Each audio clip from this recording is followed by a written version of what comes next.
Can Yaman y Demet Özdemir. La razón oculta que nadie esperaba. Se supo todo. Madre mía, chicos y chicas, esto es una bomba. Acaba de salir a la luz el salseo que va a hacer temblar los cimientos de su fandom y de todo el mundo del espectáculo turco. Sí, hablo de Can Yaman y Demet Özdemir. Por fin sabemos, o al menos tenemos una idea clarísima, de qué demonios pasó realmente entre ellos y por qué esa ruptura fue, bueno, tan rara. A ver, todos recordamos la historia, ¿verdad? El éxito de Erkenci Kuş los catapultó al estrellato. Romance en pantalla, química a tope y luego. ¡Pum! Ruptura.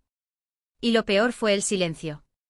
Un silencio que ha durado años y que ha alimentado un montón de teorías locas. Que si Can es muy celoso, que si Demet quería algo más serio, que si los contratos, que si las familias, uff. Pero ahora, atención, se destapa una trama que pocos veían venir. Parece que la verdadera razón detrás de su separación no fue un problema personal directo entre ellos, sino algo mucho más estratégico. Sí, habéis oído bien. Al parecer, la presión de sus respectivos equipos, de los productores, de las agencias, para mantenerlos en ese rol de pareja de moda, era brutal. Imaginen la situación, dos jóvenes estrellas en la cima del éxito con una química que enamoraba a millones. Sus agencias veían un filón de oro. Los contratos publicitarios, las campañas, las futuras series, todo giraba en torno a esa imagen de pareja ideal. ¿Y si se separaban, qué pasaba con todo eso? Un desastre económico, vamos. Lo que yo creo que está pasando aquí, y muchos de los que seguimos de cerca esta historia pensamos lo mismo, es que les obligaron, o al menos los presionaron muchísimo, a seguir juntos públicamente para no perder ese tirón comercial. Una estrategia de marketing en toda regla. Demet, siendo más reservada y quizás más enfocada en su carrera a largo plazo, y Can, con ese carisma arrollador pero quizás más impulsivo, se encontraron atrapados en una red que no habían tejido ellos solos.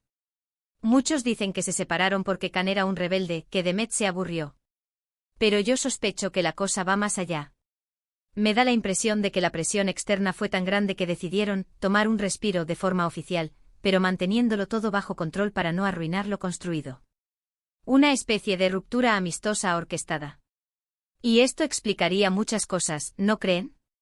Porque nunca hubo grandes reproches públicos, porque a veces se les veía juntos en eventos como amigos, porque ese silencio tan conveniente.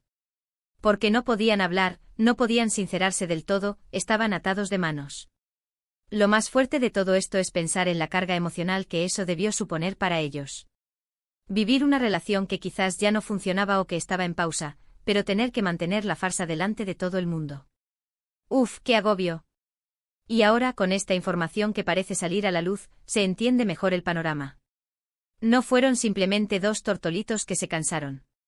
Fueron dos artistas jóvenes con agendas apretadas y equipos de trabajo muy poderosos que vieron en su relación una mina de oro que no querían dejar escapar. Así que la próxima vez que vean a Can Yaman en una portada o a Demet en una nueva serie, recuerden que detrás de cada imagen, de cada declaración, puede haber una historia mucho más compleja y sí, mucho más salseante de lo que jamás imaginamos. Pero ahora, quiero saber vuestra opinión.